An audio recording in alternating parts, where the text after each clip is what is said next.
guys, I thought I would give you the cat view. I watched the entire DNC last night. It was bad. So I'll show you some clips from that. And then I wanted to give some good news. I watched the press conference that William Barr, our Attorney General, gave on the update regarding Operation LeGend, which I thought was really cool. And I didn't see a lot of that on mainstream media. So I'll show you some clips from that at the end, and then we can talk about what they've been doing and their accomplishments, because they've been doing a lot and I think it's really cool. And then at the very end, I want to give you an update on what Minneapolis residents are doing to sort of stand up for themselves in the wake of the defund the police movement. So first, let's watch a few little highlights from last night's DNC. I never expected that my successor would embrace my vision or continue my policies. I did hope, for the sake of our country, that Donald Trump might show some interest in taking the job seriously, that he might come to feel the weight of the office and discover some reverence for the democracy that had been placed in his care. The morning after the last election, I said, we owe Donald Trump an open mind and the chance to lead. I meant it. Every president deserves that. And Trump came in with so much set up for him: a strong economy, plans for managing crises, including a pandemic. Yes, we Democrats would have disagreed with him on many things, but if he had put his own interests and ego aside, seen the humanity in a child ripped from her parents at the border, or a protester calling for justice, or a family wiped out by natural disaster, that would have been a good thing for America and the world.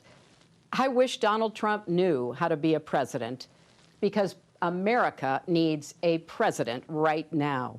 Donald Trump's failure of leadership has cost lives and livelihood.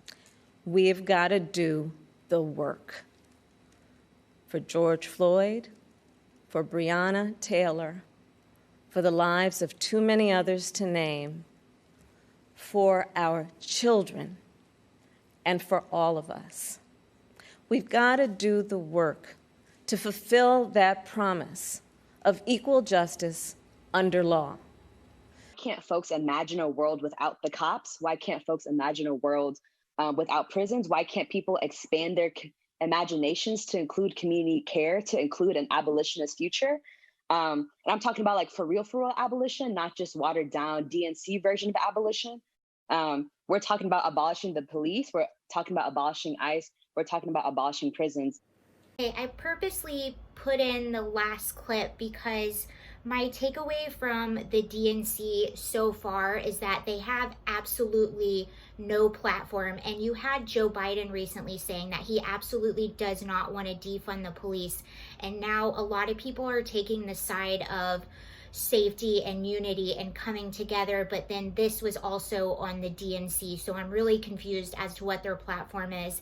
And last night, the whole entire thing, it just seemed like it was Trump bashing. It was talking about the terrible state of where we are right now. They were giving a message of hope, but I didn't see one thing about policy, one thing about how exactly they're going to make these changes and what exactly Donald Trump did wrong and why exactly we are where we are and what exactly they're going to be doing to change things going forward. There was absolutely nothing specific, and the whole thing, a lot of conservative commentators in Fox News, they were saying it was a really long infomercial and they were selling, yet there was no actual product that they were selling, and that was my complete takeaway of the whole thing.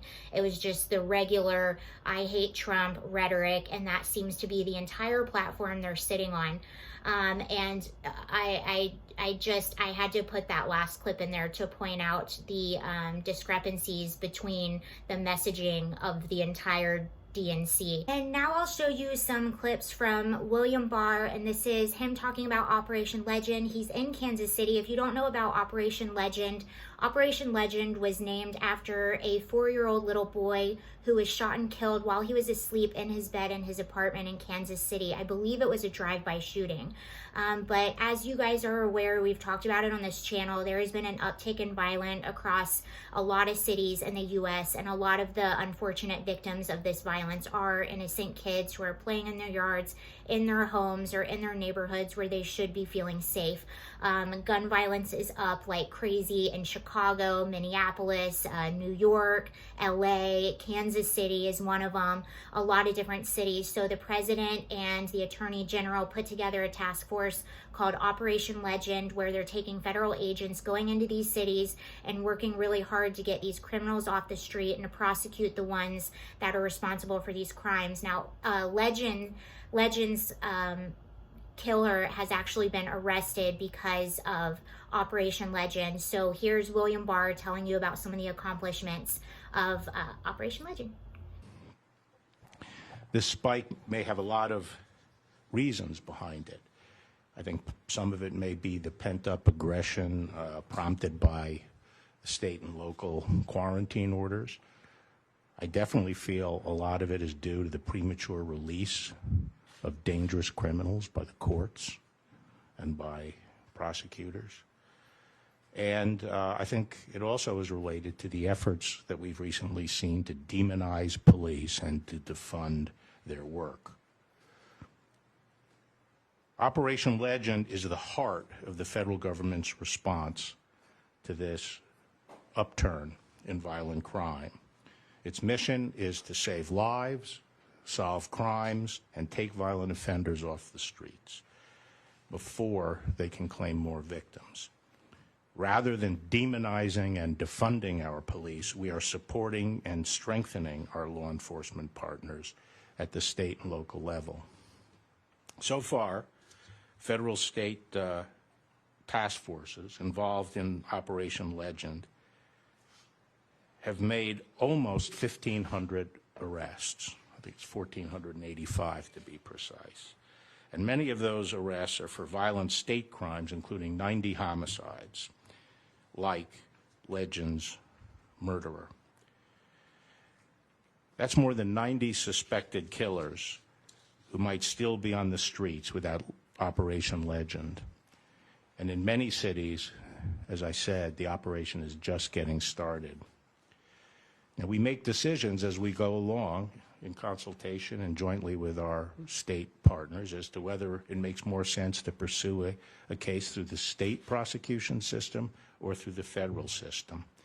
And so prisoners are charged in both under this operation. Of those arrested, we have charged more than 200 for federal crimes, and that includes more than 100 charged for federal gun crimes, 21 of which have been here in Kansas City. So they've been actively working in several cities across the U.S., getting these criminals off the street, getting illegal guns off the street. What he didn't mention in there is just the other weekend in Chicago, they got somewhere up to 300 illegal guns off the streets. And that's a criticism I hear a lot from people, like especially on the far left. Their criticism is, well, if we made guns illegal, if we got rid of guns, then this wouldn't be happening. And my criticism is, if you were to do that, if you were to get rid of the Second Amendment, first of all, I find that preposterous right now when we have rioters going to people's homes and antagonizing and assaulting residents that are not doing anything. So people need some way to defend themselves. And my other criticism is, who do you think are going to turn in your guns? If you make guns illegal, if you ban guns, who do you think is going to turn them in? It's going to be the law-abiding citizens. Do you think criminals are going to turn in their guns? They're not. I want to talk about one more thing just to leave you with another little piece of good news. I guess you could call it good news. So Minneapolis residents are starting to sue Minneapolis over the spike in crime amidst their defunding of the police. So I'll read you just a bit of that and then I'll leave you with something else, and that's it.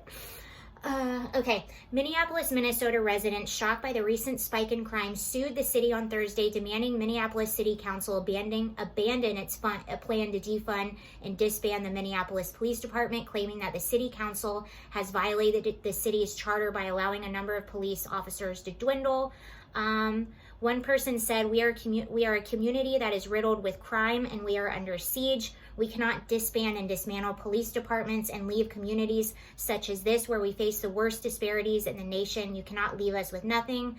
Minneapolis is 20 homicides of where it was this time last year. The lawsuit says that you are in violation of the charter by you defunding the police department. You have gone below your per capita in the number of police officers. So that's what they're saying. What else? Morale has sunk to a new low in recent weeks. So basically, residents are feeling abandoned by their police officers. Unfortunately, a lot of these people probably voted these politicians in. So I want to follow this and see what happens with this lawsuit. I've been waiting for residents to speak up and say something. So there is that. And also, since everything is so doom and gloom, I wanted to leave you with LeGend's mom. So she came out at the sort of in the middle of the press conference and said a few words. And I just have to show you this because I really feel like this is what happens when communities work with law enforcement instead of demonizing them and working against them. I just thought her attitude was so beautiful and so admirable. So I'm going to leave you with LeGend's mom. This is the mom of the 4-year-old little boy who was shot while he was asleep in his apartment in Kansas City. And Operation LeGend is named after him. So this is his mom. You guys have a good day. Bye. I'm Sharon Powell, LeGend's mother. I just want to say thank you for everyone that had a helping hand into solving my son's case. And I also want to thank the community because I know for a fact we had a lot of tips and help from the community. So I truly appreciate the help that we had. But I want to express that the community, we have to help each other with the other cases that they're working on to help solve. If you have any information, any tips, I think just go ahead and give them a call so we can help solve other murders like my son, because I know we have had a lot of children that was murdered in our city, and as a community we have to come together to help solve the rest of these murders, because this is just the beginning. Yes, I'm beginning to get justice for my son, but I also want to make sure I help everyone out that I can so we can get justice for you guys also. And like I said, I want to thank every single person that had a helping hand into solving my son's case. The blood, the sweat, the tears, I appreciate it. I thank you. And like my family, we all thank you. It has helped and lifted a slight weight off of us. No, we don't have our son back, but at the same time, we do have we have a light weight lifted off of us, and I appreciate everyone, and I thank you.